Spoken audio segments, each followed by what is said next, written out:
Good morning, everyone. We have a full house today. So excited to see everyone. Before we go ahead and call the meeting to order, I want to go ahead and remind everyone, if you have a cell phone on you, would you please silence it or set it on the stun setting so it doesn't interrupt our meeting and nobody looks at you while it goes off. Thank you so much. Appreciate that. We'll go ahead and call the regular board meeting for the Western Municipal Water District to order. Madam Secretary, could we go ahead and read in our COVID protocols this morning? Yes, thank you. Good morning. Pursuant to Western Municipal Water District Resolution 3211, in an effort to protect the public health, prevent the spread of COVID-19, and because state and local officials are recommending measures to promote social distancing, the public may view this board meeting online or virtually via Zoom. Today's meeting is being live streamed at WMWD.com. As stated on the agenda, members of the public who wish to comment on any item within the jurisdiction of the district or any item on the agenda may make comments in person, virtually via Zoom, or by submitting comments on the district's website. Comments received on the district's website before 4:30 p.m. March 15th, 2022 will be made part of the board meeting record. For those participating in the Zoom virtual meeting who wish to provide public comments, please indicate such by using the raise hand feature, and we will call on you individually. You can access the raise hand feature by opening the participant list and clicking the raise hand button at the bottom of the list. For those participating by telephone who wish to provide public comment, you may do so by pressing *6 to unmute yourself. Phone callers can also press *9 to activate the raise hand feature. If there is more than one caller, you will be identified and called on one at a time. Any public comment will be limited to 3 minutes in duration. However, the presiding officer reserves the right to reduce the amount of time you will be allowed to speak to ensure that all members of the public have an opportunity to provide their comment. I will now take roll call for the meeting. Due to the complexity of conducting this meeting by Zoom and telephonically, I will not be taking roll call for staff members or the public at this time. Director Roten. Here. Good morning. Good morning. Director Isby. Good morning. Good morning. Director Gardner. I am here. Thank you. Good morning. Director Torres. Hi, Director Torres, can you hear me? Yes, we can. Thank you, Director Torres. President Denstedt. I am present. Good morning. Good morning. President Denstedt, you have a quorum today. Thank you so much. At this time, we'll go ahead and call Javier forward. Javier. Javier is here to do our pledge. I want to Yes. give him a little bit more introduction that the board may not be aware of. Absolutely. So, Mr. Miller, please. Javier's from our water quality group. He is an Army veteran, so served from 2001 to 2004. Happy to have him on board. He is also a registered civil engineer. So great addition to our staff. We're happy to have him. So thanks for coming in and doing the pledge for us. Thank you very much. And thank you so much for your years of service. We certainly appreciate that. And you, sir, are the ones, and your sacrifice and your service to the country is why we have the ability to meet here today. If everyone could please rise so we could do the Pledge of Allegiance.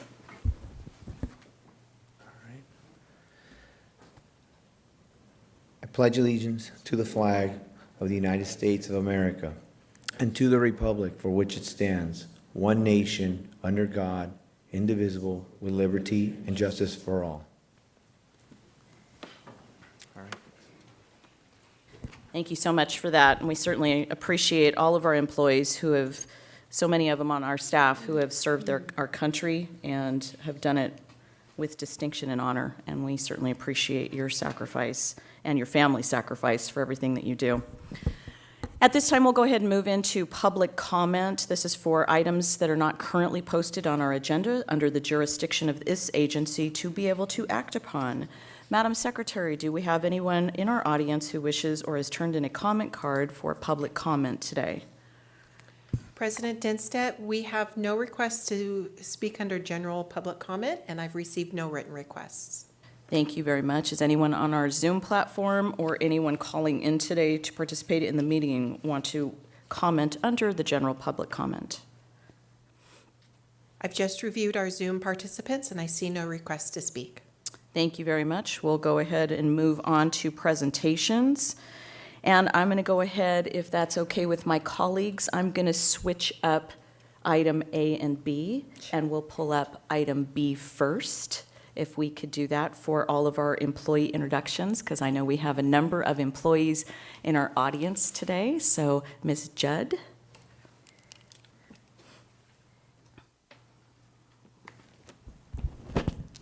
Thank you, Director, or President instead, sorry. Do we have my presentation? Fantastic. So, good morning, President Instead, board members, Western staff, and those of you who are on Zoom with us this morning. We appreciate and thank the board for your interest and your desire to welcome our new employees, celebrate our dedicated employees' accomplishments, excuse me, and recognize staff's continuing efforts towards their professional development through the mentoring program. Today's presentation covers the period of July 2021 through February 2022. I would also like to thank our committed staff who you can see are here today. Appreciate them all coming to join us in person, and those who are watching on the live stream board meeting. So we're going to start with the introductions of our new employees, but before we start that, I'd like to make sure that don't run away, any of you, whether it's a new employee or accomplishments. We would like to have a photo opportunity following all of the notifications and introductions. So we start with our new employees. We have 10 new employees that were welcomed to our staff. And as you hear your name, please stand up and stay standing so our board members can see who you are. So first we have Evelyn Valenzuela. She's a part-time clerical assistant, and she is on our management team. And we have in our engineering team, we have Jennifer McMullen, our management analyst 2. And we have Robert Vasquez, our operations technician 3.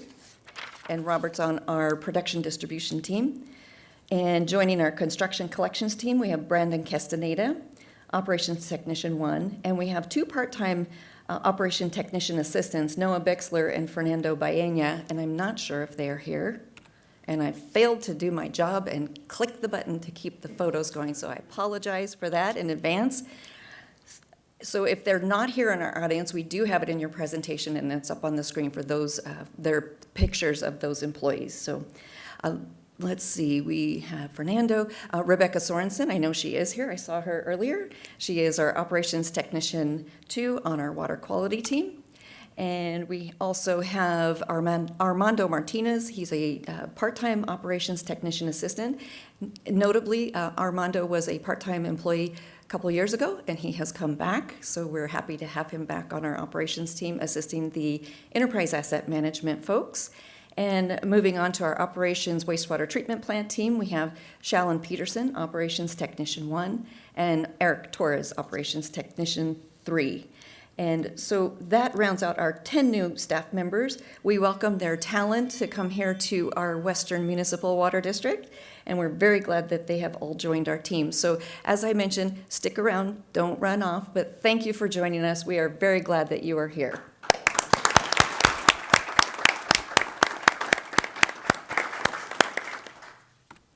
Now I will advance my slide and continue my presentation. Sorry, I always forget that part. As we move on, we are going to move into the employee recognition and professional and educational achievements. And I just want to make a mention that, and I do this every single time, is to allow the board and those who are watching online or that are here in the audience to know that these accomplishments are above and beyond what's required of the respective job classification description for each one of these employees. So these are dedicated people that are desire to advance their knowledge and their education, and then bring that knowledge to the district to keep us moving forward in the right direction. So we will start with our finance and customer service teams, and we acknowledge Nikita Lowe. She is in our finance purchasing section. She graduated from San Bernardino Valley College with an associate degree in accounting, economics, and business administration. Crystal Ranieri is also in our finance purchasing section. She received the management certification in public procurement from Cal State San Bernardino. And Richard Gonzalez is on our customer service team, and he received a qualified water efficient landscaper certification from the California Water Efficiency Partnership. So we congratulate you all on those outstanding accomplishments.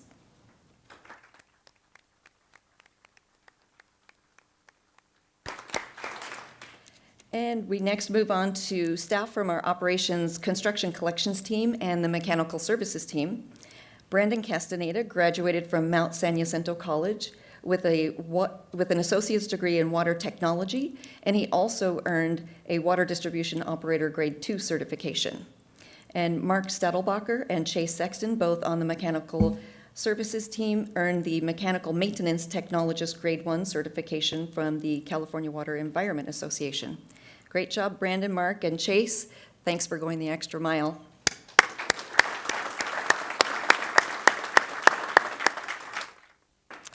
And next, we recognize individuals from the Operations, Automation, and Electrical Services team and the Water Quality team. Robert Webb earned an Electrical Instrumentation Grade 2 certification from the California Water Environment Association, and Ray Vargas earned a Water Treatment Operator Grade 3 certification. Congratulations, Robert and Ray.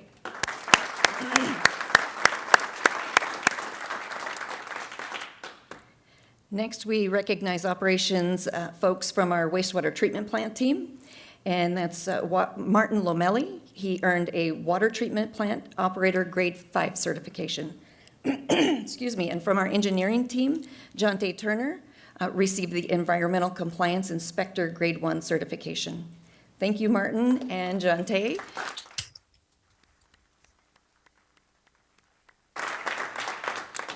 And last, but certainly not least, we recognize members from our Water Resources team.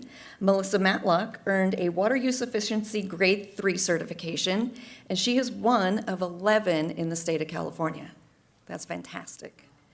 And Melissa Matlock, along with Sayer Pinto and Rob Whipple, all earned the Qualified Water Efficient Landscaper certification from the California Water Efficiency Partnership.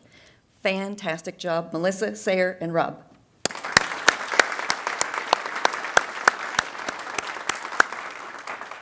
All right, so don't run away. We'll get all of you up here for that photo op. And so now we're going to move on to our mentoring program. This is the last bit of my presentation. We wanted to bring this in front of the board. We typically bring our mentoring folks to you when they're finished with their program. We decided to show you who's starting the new program this time around. So we started this program back in 2018. We are on our 5th round of mentors and mentees, and typically we have mentors that are in our management group of folks who desire to mentor those who have raised their hand and submitted an application and said, I want to learn a little bit more about the leadership qualities within Western and to grow my career. So that's how this started, and so we pair these folks together. We have 4 teams this time around, and these are our pairings. We have Chris Fike, Deputy Director of Operations, is paired with Javier Araguin, our Senior Operations Technician on the Water Quality team. We have Alex Chang, Operations Field Manager of the Construction and Collections Division, is mentoring Leo Becerra, who's an Operations Technician 2 on the Water Quality team. And we have Sonia Zeit, who is our Office Manager, and she is mentoring Lisa Lemoyne, Administrative Assistant with the Water Resources team. And lastly, Ryan Shaw, Director of Water Resources, is mentoring Michelle Adams, our Strategic Communications Manager. And we give a special thank you to all of our mentors and mentees for participating in this valuable program and advancing their professional skills. We really do appreciate it. Is there a reason they didn't have to stand up? Come on.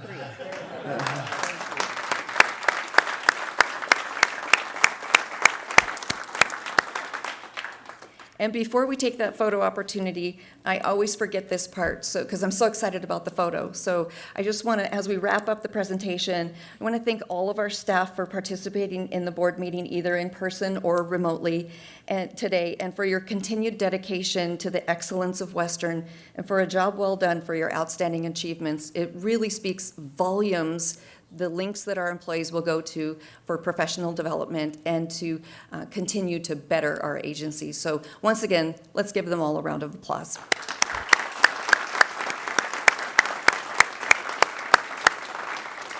So now, let's take that photo if we can. Absolutely. Before we do that, let's just go ahead and say if my colleagues have anything to say. Is there any comments from the board? Because the second we finish this photo, I know people are launching out of here, so, yeah. They have work to do. Yeah. I just want to congratulate all of you for your achievements and for your commitment to Western and our customers. I mean, we are regarded as a good place to work, and for good reason. We've got really good leadership and training programs, so thank all of you and congratulations. Anybody else? Yeah, I'll echo the same sentiment, but thank you so much for all the hard work you do.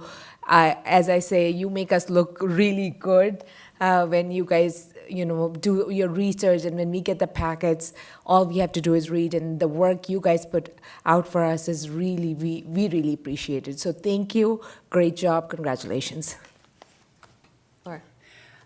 Many, many thanks echoed as well from me. I attended a meeting last week, and we had a speaker, and I had a great takeaway from him, and you all are reminding me of it.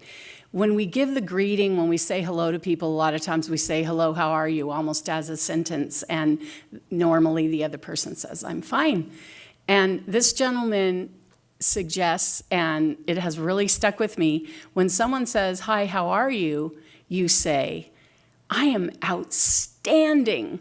And I just want to tell you that this presentation makes me genuinely feel that way today. So I hope that someone along the way today will ask, how am I today? And I'm going to be able to say, I'm outstanding, because I saw what amazing things are happening here at Western with our staff and with the mentoring and the professional development and all of that. It's so encouraging and inspiring. So thank you.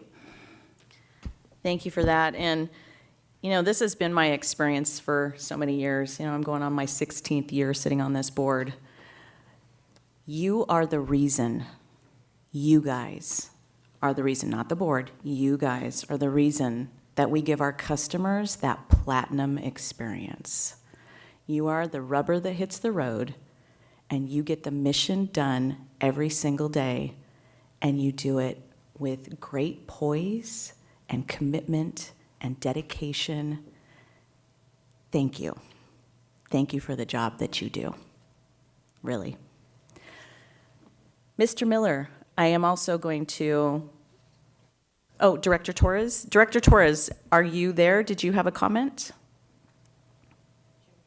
Yes, I just wanted to say thank you for all the work that I'm saddened that I couldn't be there to see you all in person, and thank you in person. But just as the president just said, we have staff that is so dedicated, so incredibly dedicated, and they make the culture there wonderful. And we hear nothing but great things from customers, and I appreciate when I get phone calls praising you all. So thank you for everything you do. This is all very well deserved. And thank you, Candy, Thank you, Candy, for acknowledging them like this so often. Okay. And, before we cut the troops loose, just so that people know, just in case you didn't know, last week it was the general manager's birthday. It was Don't someone else's confuse a birthday, bunch too. of hard-earned accomplishments Yeah. with a birthday. So someone else had a birthday on the very same date. Someone sitting up here wearing green. So just thought I'd call you out on that. We get no certificates for that. Took a lot to earn what they did. Yeah. Absolutely. All right, pictures. Do we have Micah, you ready to go? Gonna stage us? You ready? All right, board members all involved? Yes? Okay.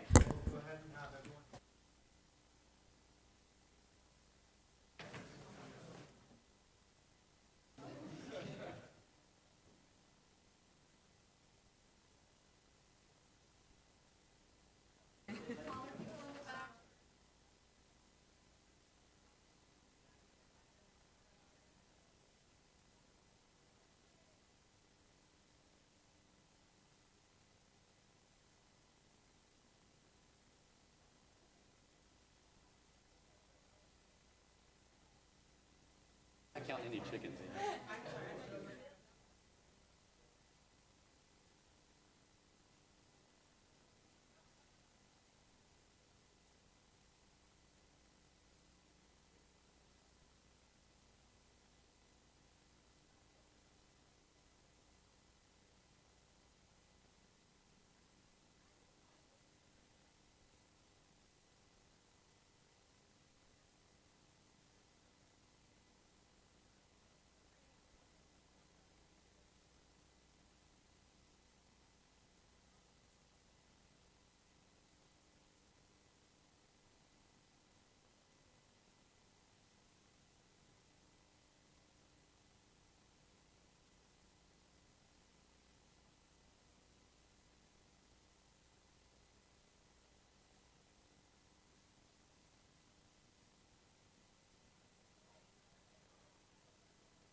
Okay, thank you so much again for your indulgence there, folks, so we could get a picture and recognize our staff who do such an outstanding job for us every single day. We'll go ahead and move on to presentations under A for the Inland Center of Sustainable Development. All right, thank you. I asked Rick Bishop to come in and give a presentation on the activities of this group. I participate on this group, and the Riverside has a huge housing challenge, and so this group was formed to try and figure out, how can we continue to grow the housing market and provide housing for our community. So Rick Bishop agreed to come in and give some background. So with that, Rick, I will turn it over to you. Thank you for coming in today. Well, actually, Great. thank you for Zooming in today. Thanks, Craig, and thank you, President Denstedt. 16 years, I didn't know 16 years, that's a long time. Board members, Craig and staff, members of the audience, appreciate the opportunity to be here and provide an update on the Inland Center for the Sustainable Development at UCR. I think there is a slide presentation that accompanies this, if we could get to that. Yeah, we're pulling it up. Hang on. Great, thank you, Craig.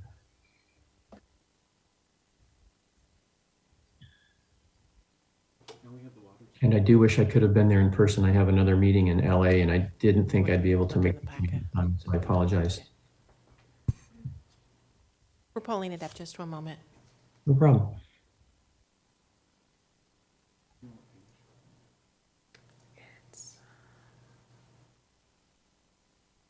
Go up.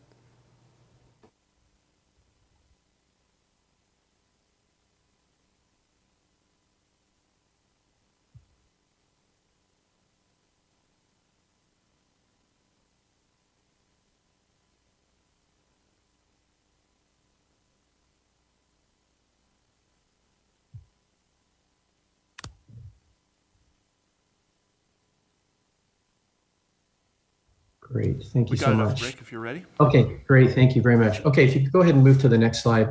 I wanted to just provide a brief overview of the Icsd. It's one of 4 research institutions at UCR School of Public Policy. It's the newest of the 4 centers, along with the Blum Initiative, Presley Center for Crime and Justice, and the Center for Social and Innovation. If you move to the next slide, please. And the objectives for Icsd are really kind of interesting and intriguing. And that was the thought that I think you all know that there's a ton of academic research that comes out of institutions like UCR, but sometimes that research doesn't find its way outside of the boundaries of academia. And so the objectives for this center is to create research that can be used by decision makers such as yourselves, elected officials in cities and counties, and other boards and commissions, and then just provide general information to the public on issues that are important for the 2-county area, Riverside and San Bernardino, and specifically how these areas can continue to grow. They are continuing to grow at a pace that is among the fastest in the country. And the idea is, how can we incorporate sustainable practices so that the quality of life in the region is sustained or even improved? The center is guided and overseen by a number of research funders, as Craig mentioned. Western is one of our funders.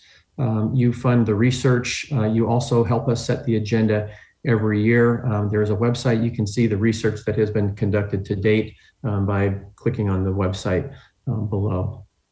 Next slide. As Craig mentioned, the center's focus for the last year, and in fact this year, has been on housing. And interestingly, the center is not solely focused on housing. The idea is that every year the research funders, Western and the other participants that provide the research funding for Icsd, would sit down and choose a topic and then direct us to work on something. I would fully expect water will be one of the topics in the next year, might even be the next topic, as far as I know. I'm thinking it might be water or climate change or something along those lines. But the first topic that the funders wanted us to take a look at was housing. We did that, and our research program and focus has been mostly on the impact of California's housing crisis and specifically how it might pertain to the two inland counties. Next slide. Interestingly, if you talk to outsiders, they might think that there isn't a housing problem in inland Southern California, but there really is. And I think you all know it. Our production has really significantly declined in the last several years. We've only seen about 5,000 homes built per year in Riverside County, but the population has grown about 125,000 people during that same time. So you've probably heard the adage from the Field of Dreams movie that you might recall him saying, if you build it, they will come.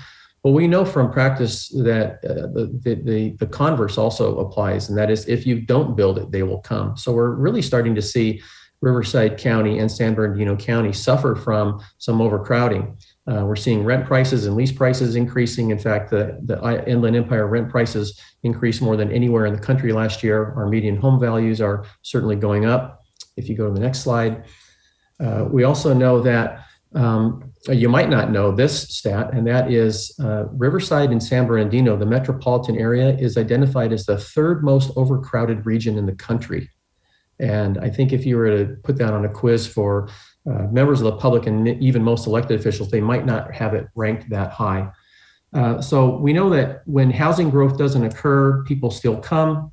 Existing housing becomes overcrowded, and it just becomes more and more difficult not only for residents to enjoy and improve their quality of life, but we're also finding, and we'll be doing research on that, we think it's also more difficult for infrastructure providing entities such as Western and transportation agencies, local jurisdictions. It makes it harder for them to plan and then provide the necessary infrastructure to serve this new growth. It keeps coming. It puts burdens on the systems, but the systems aren't able to keep up with the pace if they're not being able to keep track of growth, bring in fees to pay for the offsets that are caused by this new growth.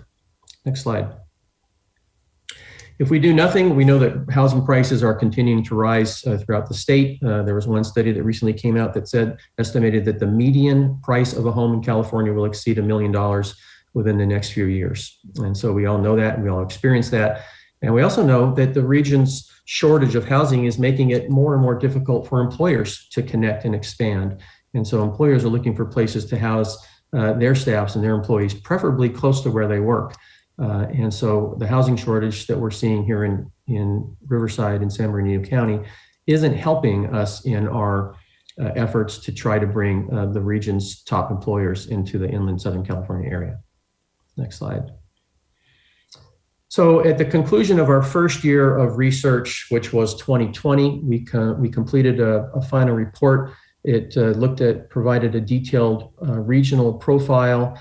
We looked at the recent statewide housing policies and requirements. There have been over 170 bills that have specifically targeted how to improve and increase the stock of housing in California. Over 170 bills that have been introduced in the last several years. So this is certainly something that is a priority in the mind of the legislature. We've taken a look at housing trends. We also spoke with a number of local stakeholders last year to get their insights on what might be causing problems in the housing market. And a result of all of that work has been a number of issue papers that have been posted on the website. We also, during the crunch of COVID, we spent a lot of time taking a look at how COVID was impacting people's ability to pay their mortgage and housing insecurity. Next slide. We came up also with a number of recommendations, and what we wanted to do, rather than necessarily coming up with recommendations that were not achievable, we wanted to come up with recommendations that would be seen as incentives or viewed as incentives both at the state level and by local jurisdictions. And so they came in the order of helping local jurisdictions meet their regional housing needs assessment milestones. Those are state requirements that local jurisdictions need to plan for and make sure that they have land zoned for housing across a number of categories, from higher incomes down to lower incomes. We're also making recommendations that the state look to find some CEQA relief for housing, particularly for housing for lower income families, which we still are falling way short of statewide.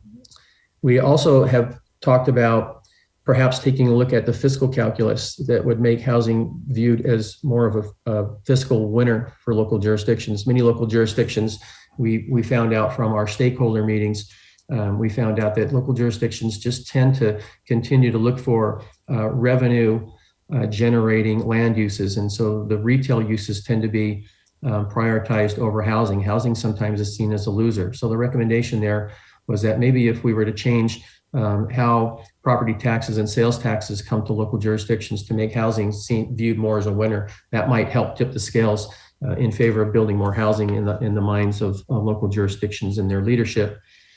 We also know that with COVID, we're starting to see a number of businesses close down, buildings being shuttered, and these are great opportunities for converting these underutilized spaces to housing. The infrastructure is already in place. They tend to be often on streets that have the infrastructure in, and they're high opportunity areas, and we thought that local jurisdictions should start taking a look at that. And then lastly, part of the strategy to bring more housing to the inland counties is to actually find ways to bring higher income wages to the counties. In our workings, in our studies, in our discussions with home builders, we found that a lot of the reluctance among the home building community to build homes is that they can't build homes that they can charge the prices to bring in people that have the incomes to buy the homes. And so the incomes don't necessarily match the products that the development community needs to be able to build in order to profit. And so it seems like an unusual strategy to bring more homes in the county, but we need to bring higher income jobs and diversify our economy in the counties as well. Next slide.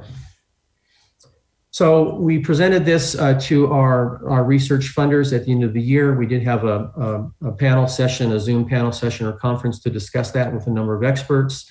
And then at that point, we then brought back all of our funders and we said, what would you like us to do next? What is the next topic you would like us to work on? And unanimously, our funders said, we don't think that the work on housing is completed. We think it's necessary to continue to take a look at that. And so the major themes that have come out from our discussion with the funders is, as you see here on the screen, there's a desire for us to continue to take a look at the affordability and inequality issues, overcrowding issues. And basically, the idea was, a general question is, what are the consequences of not providing sufficient housing? And so you can see from all these bullet points, the idea is that when we don't build sufficient housing, there are social impacts on communities, educational impacts, economic, health, and even educational impacts as well. So we're going to take a look at that. If you drop down to the fifth bullet, you'll see the impacts on provision of infrastructure. I think this could be of particular interest to those of you on the board at Western and our water providers as well. And the idea there being that you are also on the front lines on housing. I know that when there are population booms and housing booms, that the water districts often get pressured to, whether or not they should be providing will circulators and whether or not there's enough water to provide for, the future housing construction that's occurring in future growth. And that's an issue that you continually contend with. And so we're going to hopefully be able to delve into that issue further, working with Craig and staff so that we can get a better understanding of, what goes into water district decisions when they're providing infrastructure. How does overcrowding impact your ability to plan for and potentially fund the infrastructure that's needed to serve the future populations, so on and so forth. And then hopefully we'll be able to find some success stories in our region as well that we can highlight to take a look at how local jurisdictions are using some unique ways to provide housing in the community. Next slide.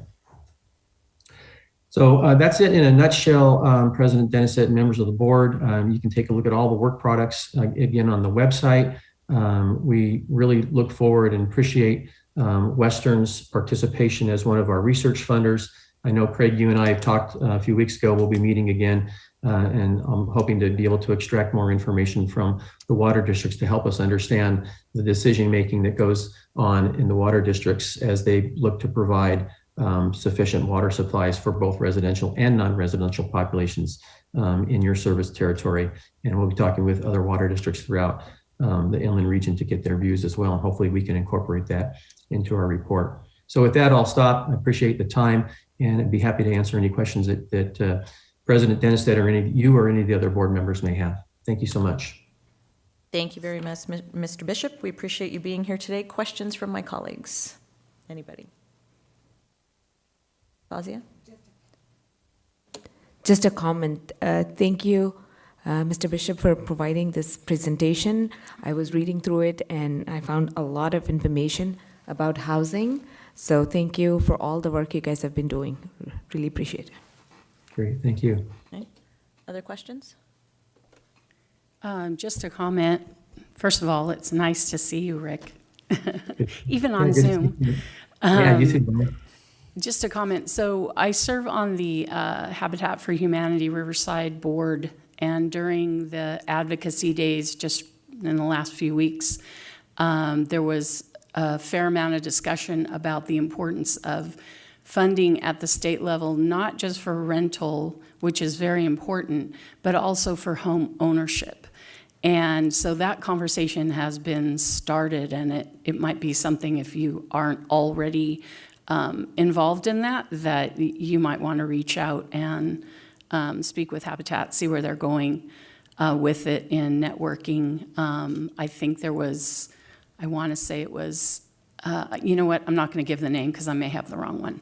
But one of the legislators took a keen interest in it and is gathering other legislators as well to have discussions about that. So just an FYI.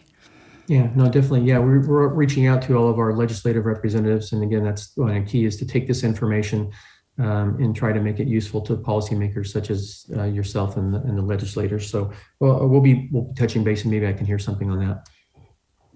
Okay. Any comments? No questions, Rick. You know, as others said, it's good to see you again. I hope you're enjoying the new, hopefully a little less stressful role. It was a good presentation. There's a lot of good information there. Thank you. All right, thank you, sir. And I just had one curiosity question, just for the sake of knowing whether or not you know this. The vacancy rate. What is the vacancy rate of housing and business? Is there any estimates that you guys have on that? I've got a number rattling around in my head, but I don't know if it's accurate. I take a look, but no, I don't. Nothing offhand. Okay. It's probably very low. Yeah, I mean, you know, I just in comparison from year to year or from, you know, a decade ago to now, what that is in terms of, because that might give a real eye opener to some people. Just kind of a curiosity thing. And yeah, I think businesses are starting to bounce back again, so they're looking for the workforce. I know that everywhere you turn and every corner that you see, there are advertisements of now hiring, and they're starting to put big dollar amounts on there of what they're willing to pay hourly for things that you would normally have considered to be like the high school kid after school job to go and fill, that they're trying to pay a much higher wage to get anybody to come to do the jobs. So it's been definitely an interesting thing going on here with society and housing and the role that we here play as far as our preparation of what's coming towards us in the near future and in the long term. What are our goals? That's why it's so important for us to be involved with all of the GPAC for the general plans that are going on and for all the zoning requirements and things when they start doing those housing elements versus business and industrial, commercial elements, all of those things. It really plays such an intricate role in what we do here to provide service ultimately and how we plan. So really appreciate the presentation. Thank you for being here. Nice to see you, Rick. Yeah, you too. Appreciate the opportunity. Thank you for having me. Okay. Director Torres, comment?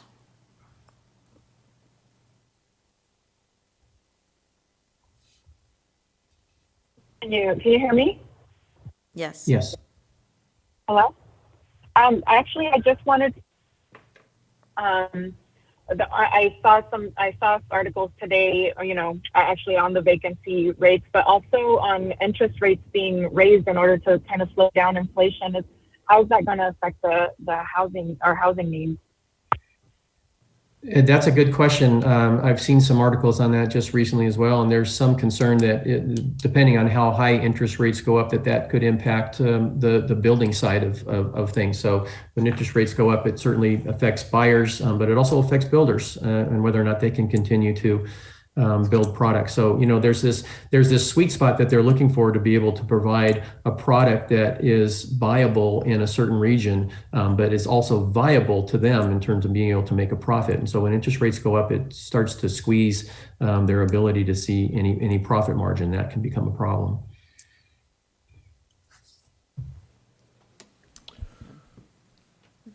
Thanks, Rick. Appreciate you coming and giving the board an update. So, I've been involved in this. I brought this to the board a couple of years ago to get permission to be involved in this. And, we have a real dilemma.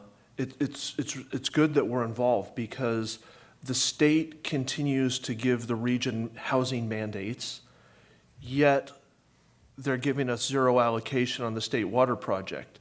And like Rick mentioned, we have to provide water supply assessments and will serve letters, yet the state's not continuing to develop water supplies. So we have this dilemma, the state's saying approve more housing units. I think Riverside, city of Riverside alone has a requirement of 18,000 housing units by 2025 or something. I may have the numbers a little bit off. And they literally have been producing on the order of 2,000 housing units. So, they have to really step up and get developers to come and build houses, yet the pressure is going to come to this board and to other boards to provide will serve letters when we're not sure that the state is going to have water available, imported water available for us. So it is a real dilemma, and we're going to need organizations like this to help support our arguments back in Sacramento that it is time now to change your philosophy on water supply. You can't just count on local water supply for the state. That's never been part of the plan. We need to change what we're doing. So I'll tap Rick and his group to be supporters of our initiative. And I think we have a real need from the development and the business community to get on board with water supply issues. There hasn't been a historical need. We've been very lucky over the last few decades in California that we didn't have to do something like this, but now it's time. So thanks, Rick. I appreciate the interactions we've had. No, I appreciate it, Craig, and look forward to meeting with you. And I think you just said it really, really well. You stated it well, that this weaving of infrastructure and housing, and particularly with water. I mean, you guys have such a huge role in the future of housing, and it's not a background role any longer. And there's going to be continued pressure from those that want to see housing and those that don't want to see housing and population growth on water districts. So we're here to kind of understand the issues, and hopefully we can present them in a way that makes some sense to policymakers in a comprehensive fashion as they have to deal with all these issues together. All right. Thank you so much for being here today. We appreciate it. All right, thank you. Okay. Moving on to the consent calendar. Is there any board member wishing to pull any item off of the consent calendar? Okay. Is there any member of the public who wishes to comment on any consent calendar item today? I see no requests. Okay. Bring it back up to the board, looking for a motion. Move to approve. Second. Second. Okay. I have a motion to approve by Director Rizvi. I have a second by... Okay, there we go. All right. Any questions, comments, concerns? Okay, we'll go ahead and call for the vote. Yes. Director Rizvi? Yes. Director Gardner? Yes. Director Torres? Yes. President Dinstedt? Yes. Thank you. The motion carries 5-0. You will see an anomaly on the screen. For some reason, the system has removed Director Roden's name. But I will correct that on the back end. Okay. Okay. Moving on, items to be added to our agenda today. Mr. Miller, anything to add? Nothing to add today. Legal counsel, anything to add on our agenda today? No, Madam President. Thank you so much. Appreciate that. We'll move on to our action agenda today in considering item 8A. All right, item 8A went to the EOWR committee. This is something that we've been working on for some time. This is, for me, these are fun projects because we figured out a new way to provide service to one of our member agencies or to allow them to provide service. We had to think outside the box. We had to work with Metropolitan to get them to think outside the box. And so Ryan, I'm stealing his thunder. Ryan is on Zoom today, but Ryan's been the leader of this effort with Rubidoux. And so Ryan, do the presentation. Then I know that Rubidoux has representatives here that would like to make a comment afterwards. Ryan? Okay. Sounds good. Thanks, Craig. Yes, as he mentioned, this is very exciting for Western and Rubidoux and a couple other agencies.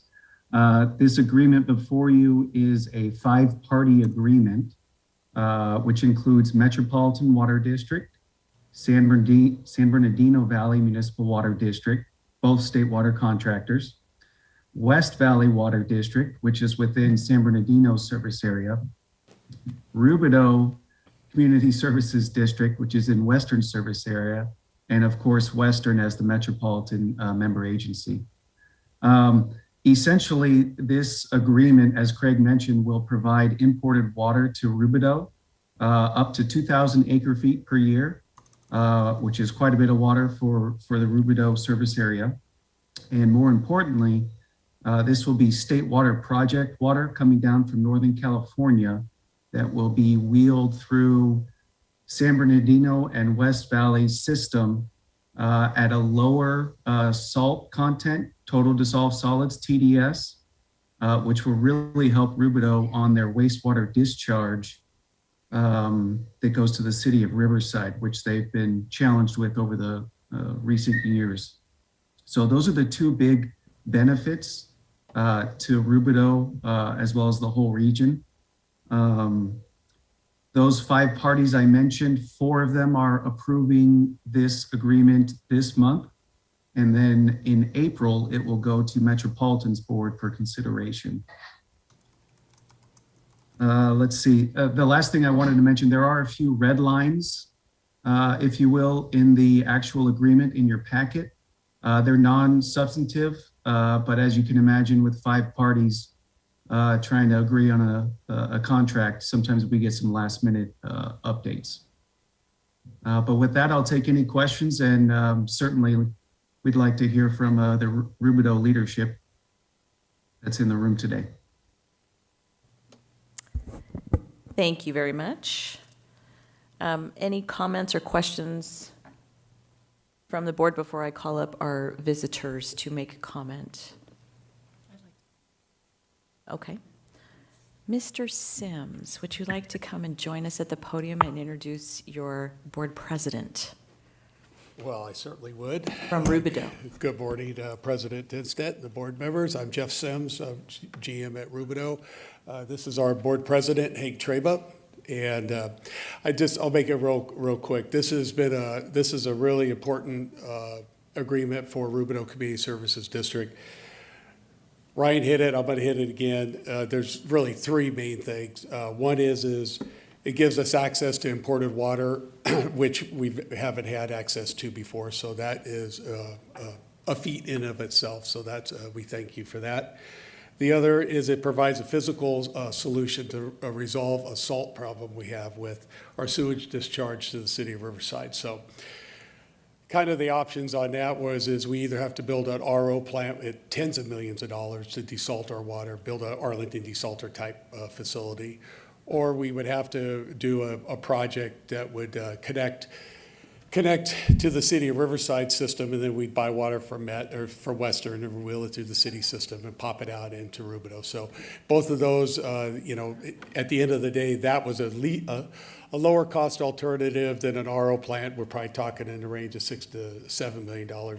With this agreement and the physical intertie, we're going to be at about $500,000. So I like that. Those numbers seem to work better for our customers. I'm sure our customers will appreciate that. The capitalized 7 million or 20 million or whatever would really have a great impact. So we couldn't have done this without the help of Western, and I want to especially thank the board and the leadership, Craig, Tim, and Ryan, very, very instrumental. So we appreciate that. And our board approved it already, so we would highly recommend that this board consider approving it. So thank you. Any questions? Or? Thank you very much, Mr. Sims. We appreciate you being here. And just for my colleagues on the dais, Mr. Sims, how long did you work for Western? So long that I can't even remember. About 24, 25 years, 24 and a half years. Wow.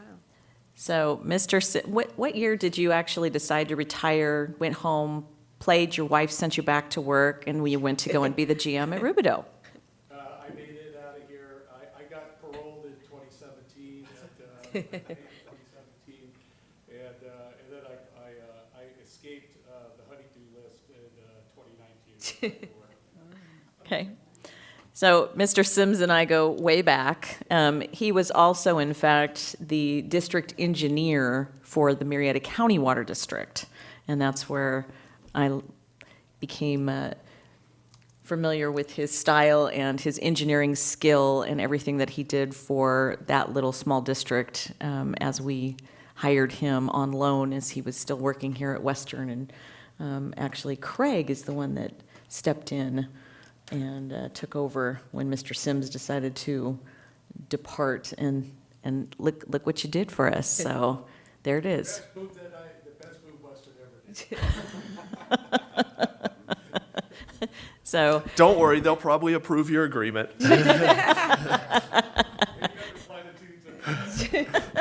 So Mr. Sims has a very long history with this agency and is very familiar with our systems, our practices, and what's acceptable to us. He's got a lot of friends here in the agency. Derek, I'm sure, you had the high five as he was walking in, seeing him and doing all that stuff. So nice to have you back in the building, at least for a second, and still a beautiful building, right, that we built. Building matches leadership on the building committee at the time. Yeah, that's him working to try to get a vote. Okay, questions from any of my colleagues? I'm good. If you go ahead. Okay. You wanted. Mr. Treba, were you going to say anything? No. Okay, you're just basking in the glow of the agreement? Okay. So, all of those reasons that have been mentioned are so important, but I think especially the link for you to be able to import water when needed is just a huge milestone. But what's even more amazing to me, I think, is the miraculous nature that 5 agencies came together and figured this out of how to do it. And, I feel like I sort of got to ride the glory train, at the end of this, I'm sure, lengthy and in-depth negotiation and process. But I was privileged to be able to attend the Rubidoux board meeting with Ryan a few weeks back, and when they were voting on this project, and it was just, this is, I guess maybe to people outside of the water world, they'd be like, whatever, but this is not a whatever. This is a big deal, at least in my eyes and in my limited still knowledge of water in general. So I just want to thank everyone that was behind the scenes in this, and the discussions and the figuring out of how to get through the red tape of government to make this happen. And I'm just really excited for Rubidoux to be able to have this connection and look forward to the partnership there. So, thank you. Director Outen, was that your motion for Oh, approval? and that would be my motion to, thank you, that's right. I'll second. Wow, okay. Okay. Director Gardner, any comments? Just real quickly, I am impressed by a deal like this. It's not easy to get water agencies to work together. There was a time when most of us didn't work well with other agencies. And that is changing due to leadership, Jeff, like you and Craig. And that's to the benefit of the region. So I'm pleased to see that. This is a good thing. I'm glad to see us do it. And Jeff, I'm glad to see you at Rubidoux. You're doing some good stuff there, so thank you. Director Torres?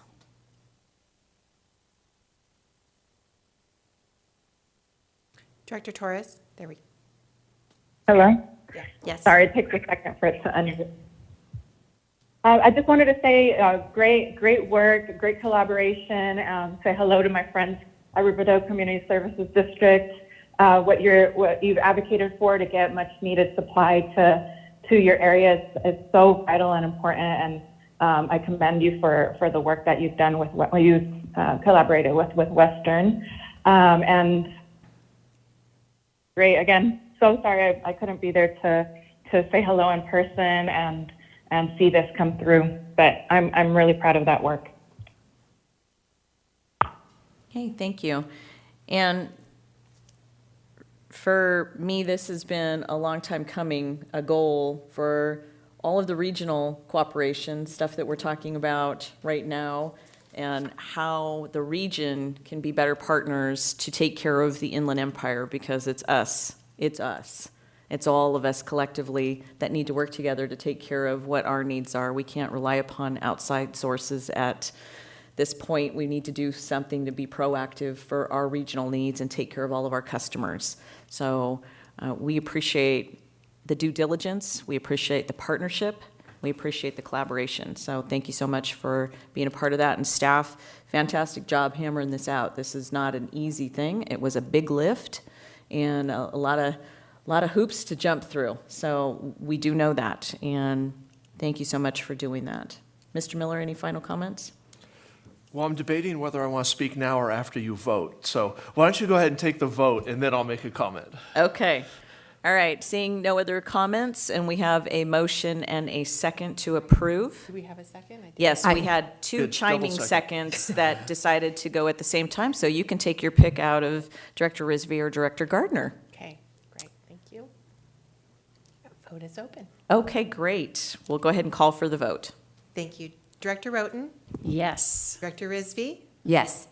Director Gardner, Yes. Director Torres. Yes. Thank you, President Dinstedt.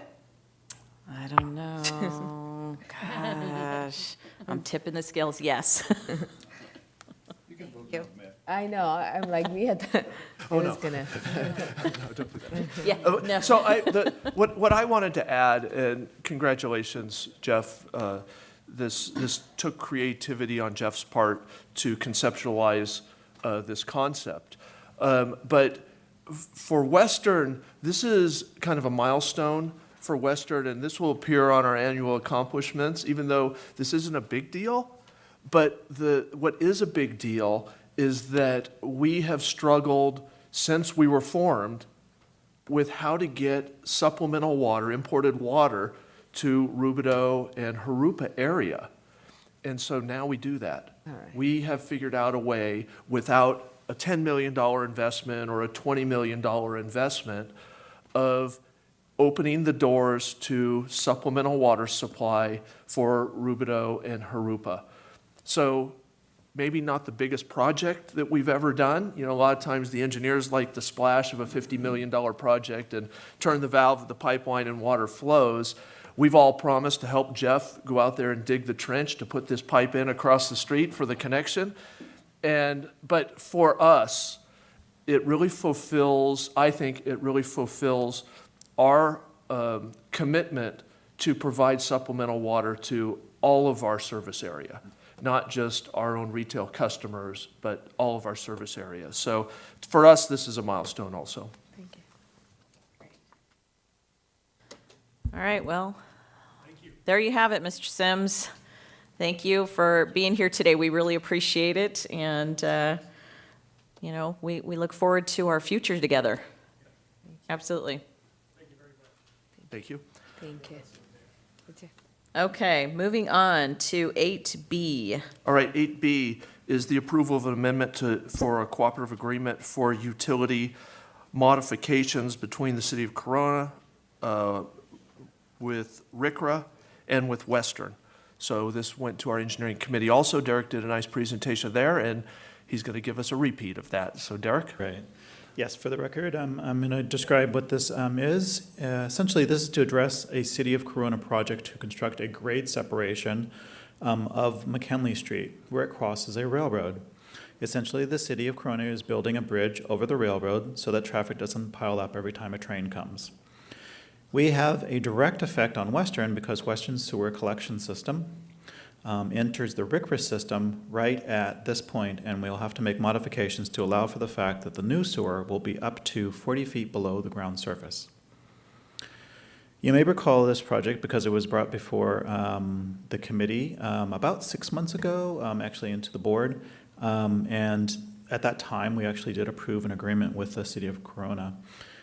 Since then, the City of Corona has bid and awarded the contract, and Western and RCRA and entered into that agreement. And per that agreement, we have to pay for our fair share of the modifications as part of the contract for constructing that bridge. So they're going to be doing the sewer for us. The cost estimate for the sewer modifications was about a little over $1 million. And the bid for the sewer came in at about $1.9 million. So that's a 81% increase. Now, that was just the sewer portion. Theirs is obviously way bigger than that. So we suspected something was wrong, and maybe some of the signed costs for the sewer were moved from the bridge onto the sewer, so we talked to them about that. And as a result of discussions and the city backing us up on this and working with the contractor, we were able to reduce the cost by about $435,000 for a cost of $1,439,142.96. Yes, this is still 40% over the engineer's estimate, but staff see it as cost-effective to have the modifications done under Corona's contract, especially given that it's a very competitive environment right now with cost increasing. We are asking the board to award the engineering professional services contract along with this action to watch over the sewer installation at a cost of $156,750. So just in summary, there's 3 actions. Approve the Amendment 1 to the Cooperative Agreement, which includes the revised cost of about $1.44 million for the sewer modifications. And number 2, award the professional services contract to DUDEC, and that's for essentially engineering services during construction. And number 3, amend the board-adopted fiscal year 21-22 capital improvement and facilities plan by an increase of $678,000, and that's under the La Sierra Wastewater Asset Replacement Fund. So we're basically increasing it from $1.47 million to $2.148 million, and that's for this McKinley Street grade separation project. Now, we have a few folks on the attending this via Zoom, and so we have representatives from the City of Corona. That's Josh Cooper, he's the project manager. We have Cameron Kurdeshi, who's the design engineer from Kemley Horn, and we have our engineering services representative from DUDEC of George Linsinger. And that pretty much rounds up everyone who have representing this for this item. I'm certainly available to answer any questions, and certainly the folks, if we get into it, they can certainly answer questions as well. Okay, thank you very much. Any comments from any of those folks, Derek, online, on the Zoom? Are we getting any hands up? I see no hands up. Okay, questions from the board? No questions, just a comment that the McKinley Bridge project is very much needed project for City of Corona. It's been going on for a couple of years, so we're excited to get that moving. And I'm ready to make a motion if there's no other question or comments. Okay, hold on just a second. Let me make sure we don't have a public comment. Any member of the public wishing to comment on this item? I see no requests to speak. Okay. No additional comments? Looking for that motion. All right. So I will make the move to approve, make the motion to consider the approval of amendment number 1 to a cooperative agreement for utility modifications between City of Corona, Western Riverside, RCRA, and Western. Okay. Looking for a second. Okay. I have a second from Director Gardner. Vote is open. Okay. Any additional comments? So does that include all 3 recommendations, or do we have to do all those separately? All together? Together. Okay. You good? Okay. All right, we'll go ahead and call for the vote. Thank you. Director Roten? Yes. Director Rizvi? Yes. Director Gardner? Yes. Director Torres? Yes. President Dinstedt? Yes. Thank you. The motion carries 5-0. Okay, you, thank you directors. very much. All right, moving on to 8C on our agenda. All right, item 8C is consider awarding a construction contract to Southwest Pump and Drilling. So Derek will cover this one also. Great. So this is part of the Santa Ana River Conservation and Conjunctive Use Program, or SARCUP. Western is committed to developing groundwater resources so that water can be recharged in wet years and produced in dry years. The Well 7 project is intended to produce groundwater from the Riverside groundwater basin. We previously brought this before the board for the purchase of the land, the rights for the land, and then another time for the design contract. This time, staff is asking the board to approve a construction contract to construct the well. We're also asking for budget adjustments for this next phase. Staff advertised the construction of Well 7 drilling project for public bidding on December 15, 2021. 3 bids were opened on January 13, 2022. At the bid opening, Southwest Pump and Drilling's bid indicated a total price of $1,043,985, and they were the apparent low bidder. The engineer's opinion of probable cost was $950,000, which would make the apparent low bidder about 9.9% over this estimate. Now, mind you, at the time, was again, the inflationary effects are happening, especially within the construction public bids. So that's actually favorable as far as a 10% increase. The staff board letter does describe a breakdown of the budget. Staff will be issuing contracts to support Western staff for this project. Each of these are less than the $100,000, so there's no actions for those, but we did share that so the board understands the full budget.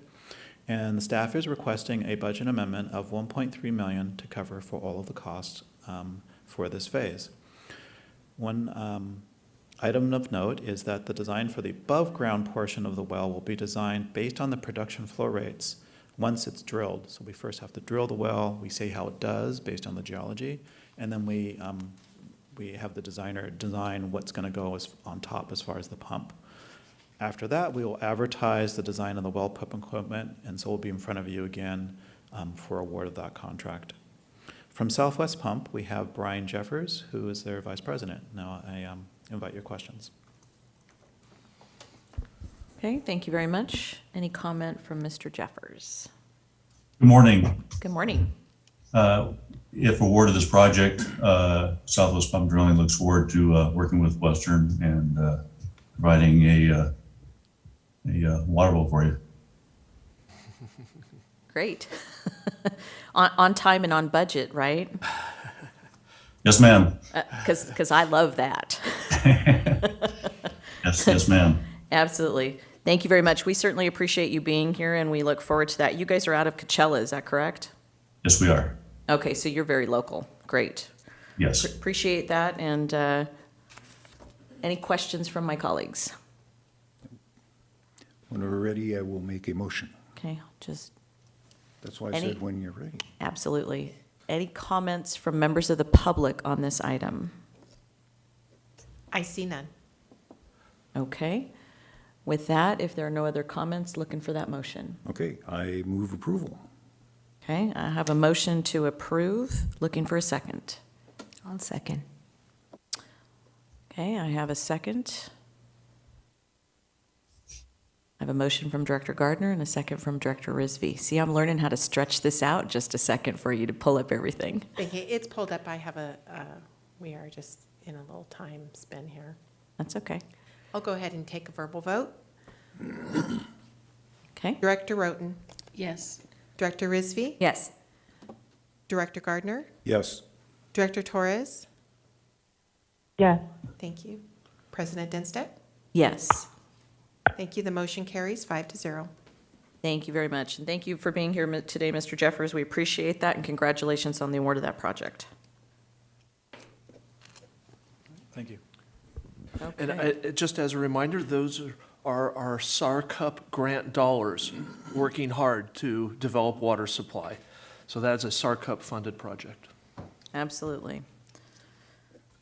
Okay, moving on to reports. That is the conclusion of our action agenda. Is that correct? I haven't missed anything. Okay, moving on to our reports. General Counsel.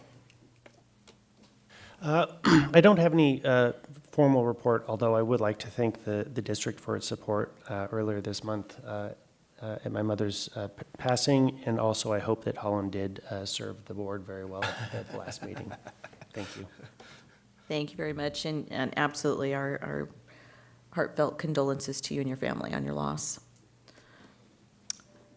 Okay, moving on to General Manager Mr. Miller, reports today.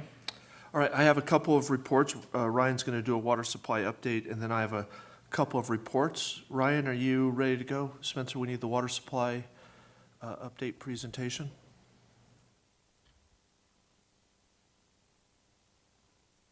Yep. Good morning again. Thanks, Craig. As you're not surprised, yes, we are still in the drought, unfortunately. So this presentation has some good news and bad news. Next slide, please. So all of the state mandated emergency status still remains in effect. Nothing has changed there. The state water project technically is still at 15%, but January, February, and thus far through March has been very dry. And so if those conditions continue, we might and will likely see a reduction in state water project allocations, as Craig alluded to earlier. 15% all the way down to 0 potentially, hopefully not. Fingers crossed it rains. What does that mean for us? That means human health and safety deliveries may be back on the table. And if you recall, what that really boils down to is no outdoor irrigation, just basic needs for water use, indoor needs, bathing, cooking, things like that. So again, fingers crossed that we get some rain sometime soon. Next slide. Same story locally.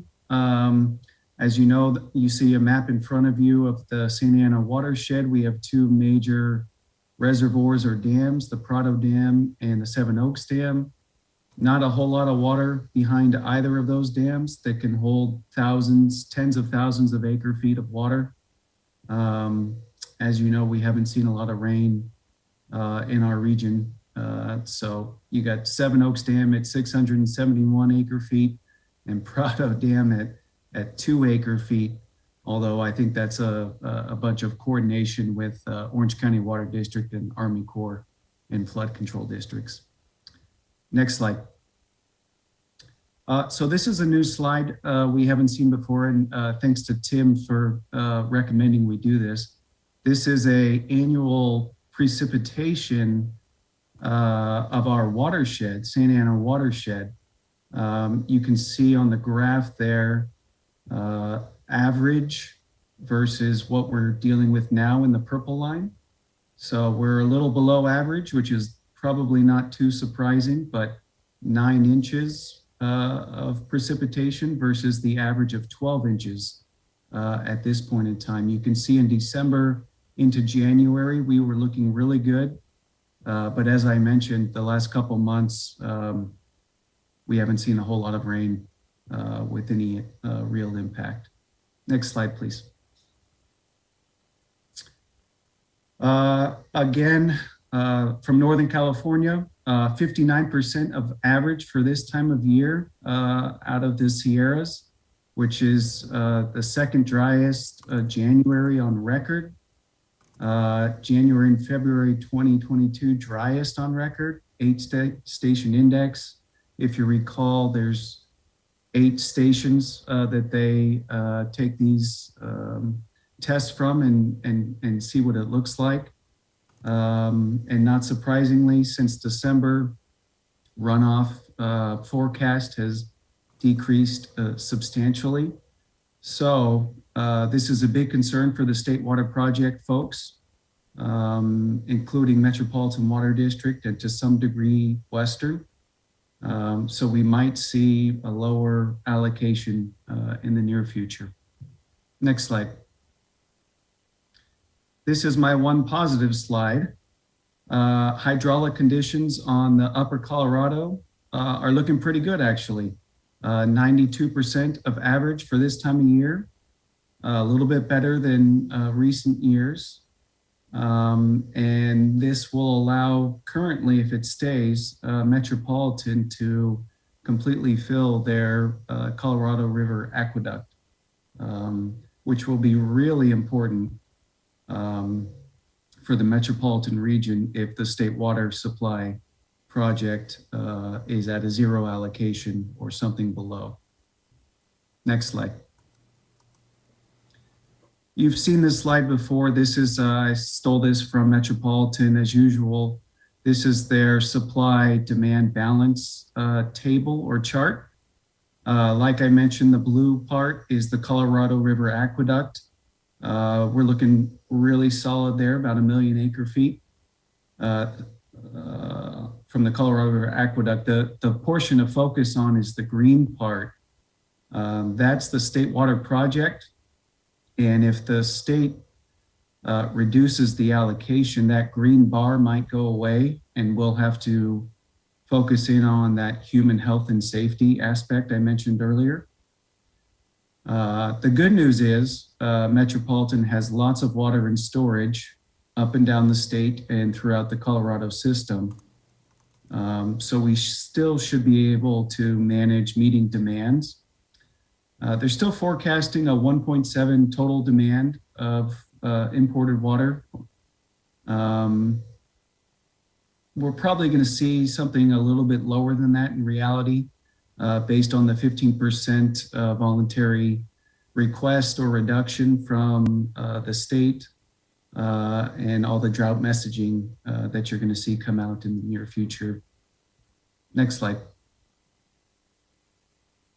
So our next steps, obviously we'll continue to track the hydrology. If you recall, Western is still in a stage 2 of our water shortage contingency plan, which really doesn't have any financial impact on our customers. But if Metropolitan or the state puts on any additional mandates, we may have to look into moving into a higher stage, which may require us to take action as a board and as a district. Sarah and her team are doing a fantastic job coordinating without the Inland Empire on drought awareness and conservation. And as President Denstead knows, Metropolitan just approved a $10.5 million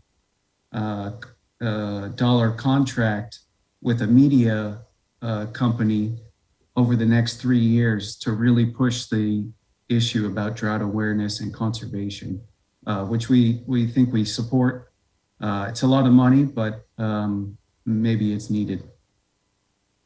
And you've heard Craig mention several times, he's been the lead on organizing a group of agencies up and down the state really hit home with the state on storage and conveyance solutions. This is the perfect time where we should have had a lot of storage already in place. And so Craig and others are leading the effort on trying to utilize potentially some surplus funding that the state has up in Sacramento. And I think I already mentioned this, but if the drought continues, we will have to come back to the board and potentially go into a higher water shortage contingency plan stage, which would require a board-approved resolution. And with that, I think that's it, and I'll take any questions. Mr. Carter.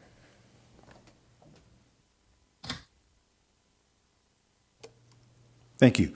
Ryan, do you know what the storage in the Colorado River reservoirs is, particularly Lake Mead, which has been at a pretty low level?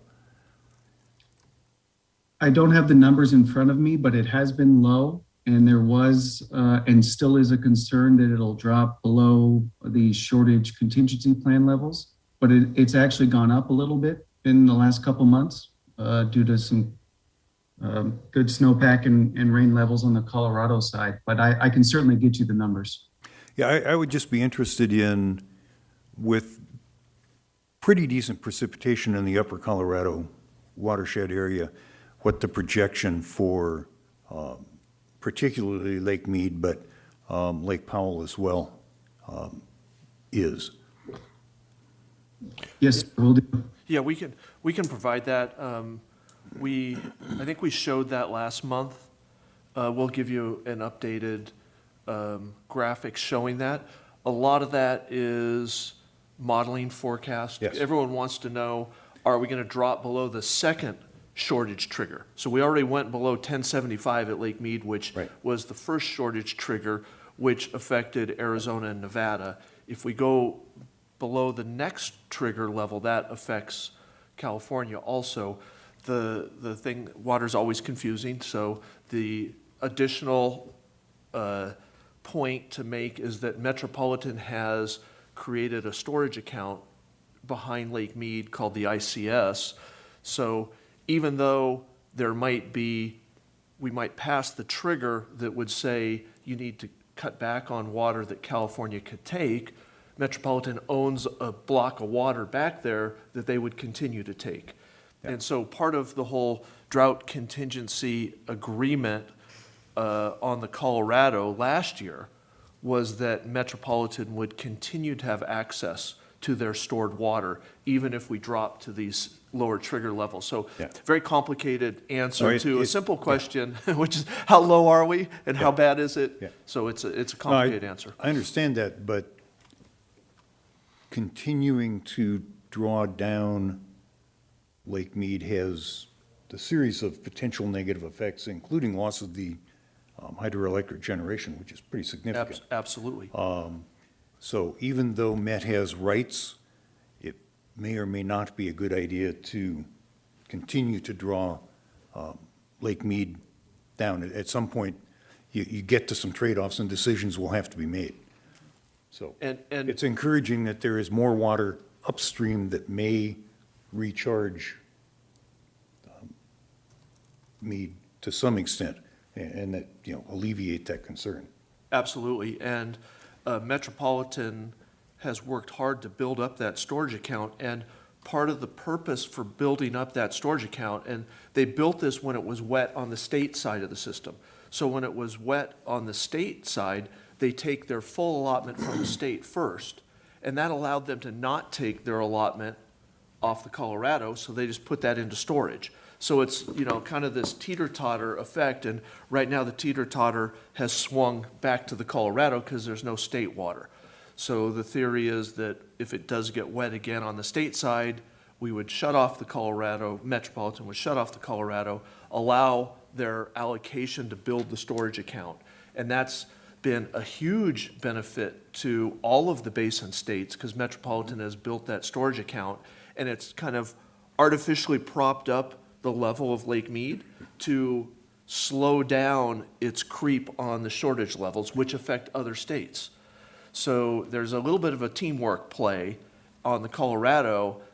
Initially, there was a fight against Met having the storage accounts, but then when everyone realized that, wait, this is to all of our benefit because it artificially props it up to keep it from dropping to those trigger levels and impacting pumping out of the basin and electrical generation in Lake Mead. So, yeah, it all kind of fits together and it's complicated, but we need rain, both sides. Luckily, Colorado has been relatively wet, and so that's a good thing. We're fortunate there. Great, thank you. Thanks, Ryan. Sorry, are there other questions? Sorry. I just had one. On the slide that has the Prado and Seven Oaks Dam, I was wondering if we can get maybe more of a chart that shows the last 12 months or something like that. So we have something to compare it to. I understand that both of those are Army Corps of Engineers, and they fluctuate because of flood control issues and those kinds of things, but, and 2 acre-feet in Prado is so sad. But, next week it might be more than that based on what they're releasing and those kinds of things. So just to have a more of a basis of what would be considered maybe normal or average in those 2 storage places would be helpful. Thank you. We can do that, definitely. Okay, any other questions? Okay, and just a comment for Ryan. Ryan, we only borrow from Met, we don't steal. All right, okay. Fair enough. Just saying. Okay, Mr. Miller. Thank you, Ryan, appreciate it. Okay, so I just have a couple of additional things. So Ryan mentioned this movement that is generating momentum. So on the 5th, March 5th, we had a meeting here. We had 23 general managers from across the state that all agreed that they were in and they want to participate in what we're calling California Water Now. We will be hiring KP, who's our Sacramento advocate. Everyone agreed that they have a communications team in addition to their legislative advocacy. They're developing a strategic plan, and all of the general managers all agree that we would share in the costs of that. And then everyone was given a task that was at the meeting to go out and recruit. And so as soon as we get the strategic plan, the costs, and the outreach materials, this group is going to hopefully get out and make this go viral amongst water agencies. And the big push is going to be getting other industries to participate also. So we need the development industry and the chambers and the mayors. I've already spoken with our mayor in Riverside and with our city manager. I've spoken to the city managers, Riverside County City Managers Group, and we'll want WRCOG and others. But this needs to grow. It needs to be a loud voice that, we just can't continue to do business this way. So it really is kind of taking off. So Sarah's kind of helping me and leading the effort from the communication side. As you can imagine, there's a big administrative lift to get this off the ground and to get everyone signed up, and we'll be bringing back an agreement, or at least talking about an agreement in the committees. It will be within my signing authority, but I want to make sure that our board is supportive of that before we commit to paying money to do that. Right now, it's all a thought and a discussion, but it's going to quickly turn into a real effort, a big effort. So much more to come on that. How did you get 23 managers to come meet here on a Saturday? Friday Okay, is the 5th I of. was going to say, wow, Sorry. I was going to be like, I was going to be like, wow. I guess all we said is by March 5th, we had 21 members in the coalition. March 4th, they heard the presentation. Okay.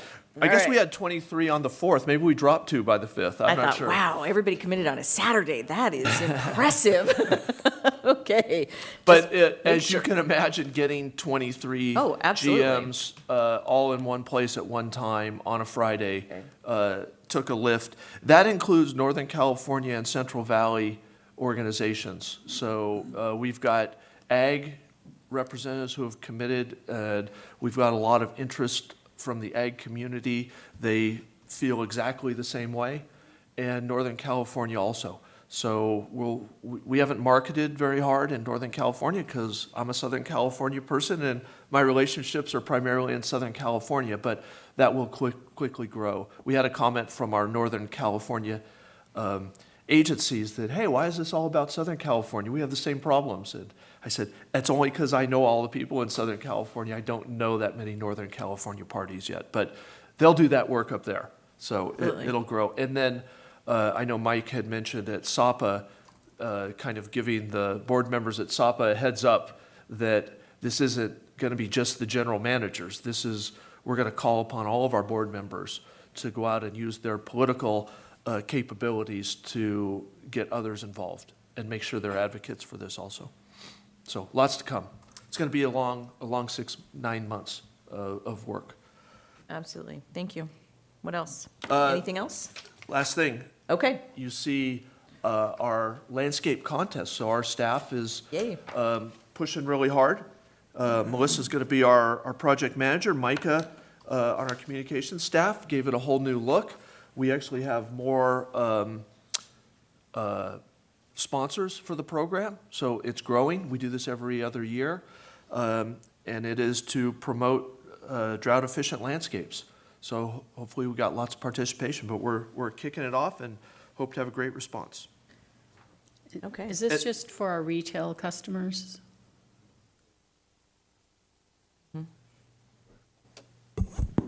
It's the entire region. It includes Valley District, Inland Empire Utility Agency, Eastern Municipal Water District, Western Service Area. So it is very, very large. Oh, okay. Thank you.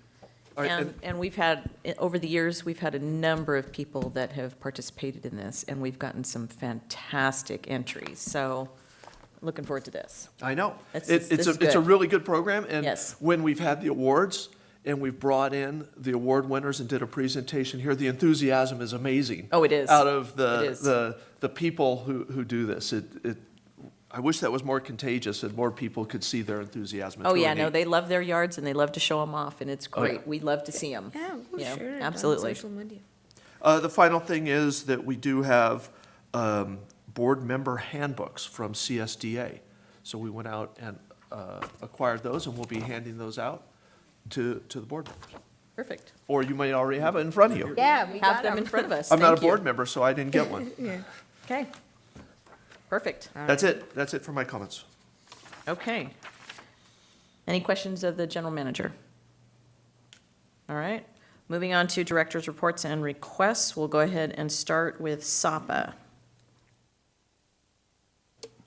SAPA met yesterday. Our one significant action was to take another step toward awarding a small community grant assistance program using OWOW, One Water, One Watershed Proposition 1, Round 2, Integrated Regional Water Management Grant Program dollars, and I'm not making an acronym out of that for you, to Box Springs Water Company, and it will fund a well.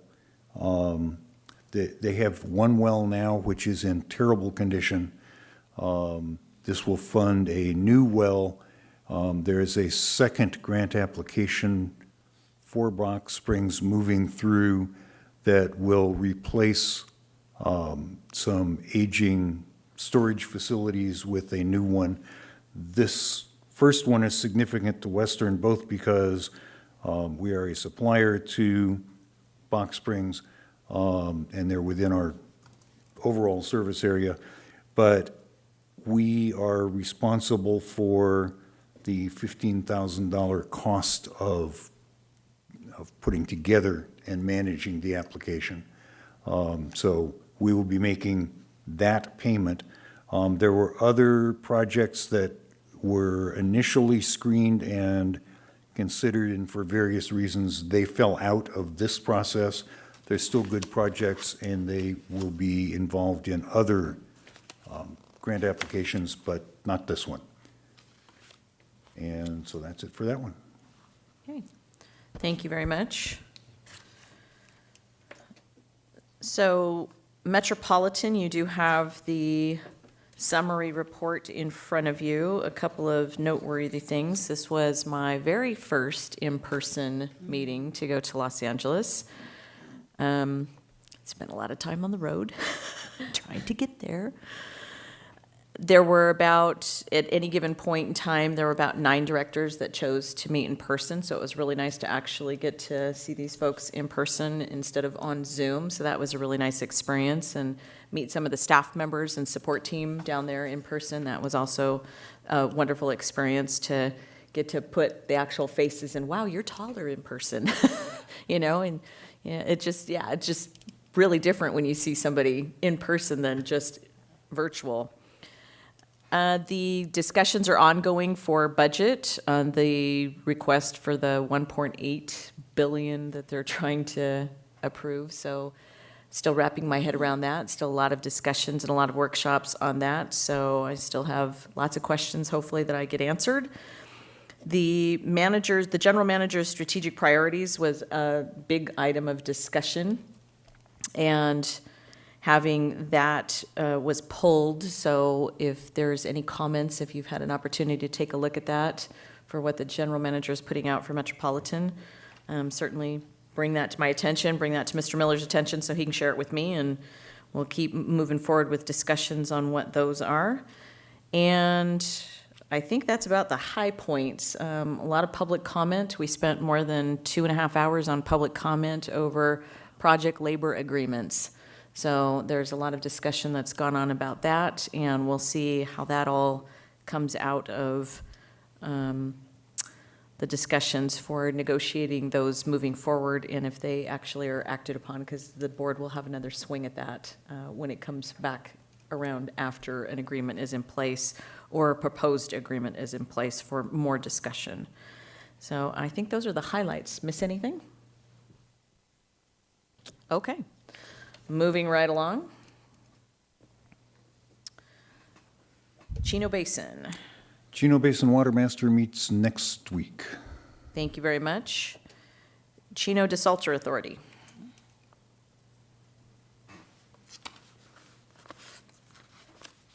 Hi, everyone. For Chino Desalter, we had a meeting, but there were no reportable actions, so there's nothing to report. Okay, thank you very much. RICRA. So we will meet next month, but I included the executive summary, which includes what's going on at the executive board meetings and regular board of director meetings. Okay, thank you very much. For WRCOG, so we do have the minutes in front of you, or the summary of the meetings in front of you. A great deal of discussion continues to go on in terms of the litigation that is existing, and those were all closed session items to be discussed. One of the things, I believe it has been discussed and released at this point. I'm trying to make sure that I've not jumping on this prematurely, because I'm trying to remember where we did this. I think we did an announcement on who the speaker is going to be for General Assembly. Yes, I saw that. Wozniak is Wozniak, coming. Steve He was a Wozniak. partner with Apple and started that company and stood it up with Steve Jobs. So he will be the keynote speaker for that event. It is going to be an in-person event down at Pechanga, and it was scheduled for, I believe, June the 23rd. So we are looking forward to that and having that big in-person event take place again. So that is about all the updates for WRCOG, and next is Sarah. So we had a meeting last week, and the important decision we did, we nominated Andy Morris to the Aqua GPI California Water Insurance Fund Board, and it was anonymously approved. And we discussed capital projects, updates, and financial statements. So that was the main item. Okay, in RCRA. thank you very much. All right, we'll go on to director's comments. Director Rizvi, any comments today? Yes. So last week, I had the opportunity to visit the RCRA plant, the Arlington Desalter, and the Sterling Pump Station, and it was a great a tour. Thank you to staff for making it happen. This was my first time around, as due to COVID, I was not able to attend. So seeing all the projects we have approved and where we stand with it and what work previously you guys have done was an eye-opener, and I really enjoyed it. And moving forward, when we are making decision, I'm reading about a project, I knew what was going on. So I really appreciate it. Thank you for all the work you guys have done. And that's about it. Thank you very much. Director Roten. I would echo that. The tour was amazingly informative, interesting, helped to put not names to faces necessarily, although there was some of that, but names to places, and to see what is done at these different facilities, and just to get a glimpse of it. And I was talking to Ms. Ford, and we both had the same question in our minds that kept screaming out, who thought of all this? Who figured out how to do all this? It's just, it's just incredible. The level of expertise and innovation and those kinds of things. But so thank you, yes, for organizing that. It was, and it was great because we were all, most of us were all together. I know, Brenda, you hadn't met, but it was nice in that regard as well. And also on the weekend, I had the opportunity, so my husband, for his job, he drives around a lot and sees different things. And he came home one day and said, do you know about this place called the Chino Wetlands Park? And I was like, no. We Googled it, looked it up, and he's like, oh, they've got some walking paths and some bodies of water and this kind of thing. So he said, we should go over there and take a walk. So we did on Sunday, and I didn't realize it's right next to IEUA and their facility. I don't know if it's part of them or if they've developed it, but just a recommendation if you're looking for something to do on a weekend or even an evening now that it's light later. Very pleasant. They have a lot of interpretive signage that's there that talks about the history of water and the water organizations through going way back to like the 1800s. And then just some environmental information. And it just was a pleasant place to take a walk. There's a lot of growth, trees and bushes and these ponds, and it just was, it's just an asset that I wasn't aware of. I'd driven by there like years ago before I even was knowing much of anything about water, and thought, oh, that looks pretty in there. Never got back to it. So I do want to thank my husband, because he does tend to watch out for these things now that he knows that I'm in water, and he'll ask me questions or show me something in the newspaper, and so we had a nice time. I highly encourage, if you've not been there, it's an enjoyable place to take a walk. So, and that's it. Great, thank you so much. Director Gardner. I was on the same tour and agree it was a good tour. And just, I had not seen RCRA before. More of it is enclosed than in many water treatment facilities. And so it's interesting to see how they have dealt with some of the problems that they have having had a residential development come in right next door to an active wastewater treatment facility. Good point. And they've done, I think, a really good job with that.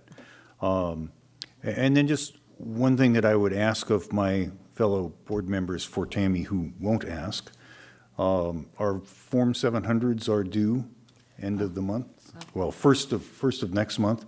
The magic system that has been created for us to fill them out doesn't work worth a darn. So you cannot add secondary agencies. That's going to be a manual task that Tammy's going to have to do. So if we can get at least our one for Western done and submitted quickly, that gives Tammy time to convert it to all the other agencies that we sit on that require a Form 700. So for Tammy, please be prompt.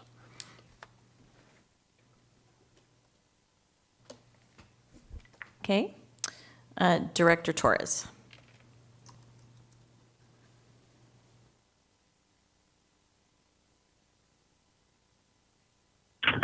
Hi, I don't have very many comments except to reiterate what has already been said about the tour. It was wonderful to learn and see what staff's been doing. I'm really excited to see that everyone is slowly coming back to be able to do these types of things and educate the public as well as ourselves on what's been going on at Western.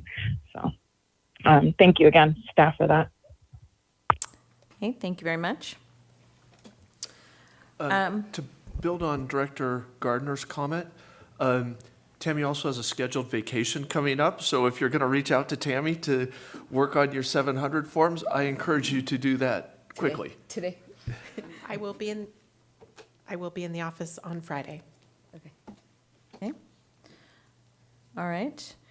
And just a couple of things, and I'm sure you guys are probably aware, but I got this announcement when I went to the Marietta Chamber Breakfast. The city of Marietta is going to be doing its Fireman's Barbecue this year. So this is a big deal. It's a huge event. I suspect after 2 years of not going to this event, it is going to be a large turnout. So I would hope that we would consider putting a booth there to make public aware of what our certain water constraints are and what we have to offer in our services and a variety of different things, because I think it'll be a wonderful opportunity to engage with the public again. And I think it's going to be April 24th, so I'll double check on that date, but I think it's going to be at the end of April, and it's usually on a Sunday. So I will confirm those dates, or I'm sure somebody will. Somebody's on top of it. I will confirm it. Okay. And I am so surprised that nobody clued in on the green I'm wearing. Okay, thank you. So happy St. Patty's Day tomorrow. There are Irish blessings out there that hopefully the rain will softly hit our fields. We will carry this message forward because we want this to happen. So happy St. Patty's Day, and however you choose to participate in all of the goodness that can come with that holiday. And do it responsibly. That's all I say. And I'll leave it at that. Okay, with that, looking for any future requested agenda items from my colleagues today. Okay, hearing none, we'll go ahead and move on. We have informational items as part of your board packet today to peruse at your leisure. You certainly can circle back with the general manager for any additional questions you may have on any of those items. And I see, legal counsel, we do have an item under closed session. Did you want to go ahead and speak to that, sir? Yes, the board will be discussing in closed session potential initiation of litigation, and it's likely that there may be a reportable action. Okay. With that, and giving staff time to convert everything over, we'll call this a recess to go into closed session, and we will meet there at 11:30. Does that give everybody time for a quick break and give IT chance to convert over? Okay, 11:30 in closed session. Thank you. Is it going to be a long one? It shouldn't be, okay.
Mike, I wanted to see if you were able to hear me. We're coming back from closed session.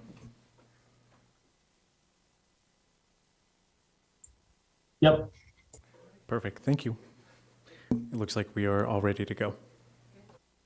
Okay, thank you very much. We'll go ahead and call the board meeting back to order, and out of closed session, we'll go ahead and take roll call for the board members before we report any action. Thank you. Director Roten, I'm here. Director Rizvi, I'm here. Director Gardner, I am here also. Director Torres. I'm here. Thank you. President Dinstead. I am present, thank you. Thank you. You have a quorum. Thank you very much. This time, we'll go ahead and turn the meeting over to legal counsel to report out of closed session.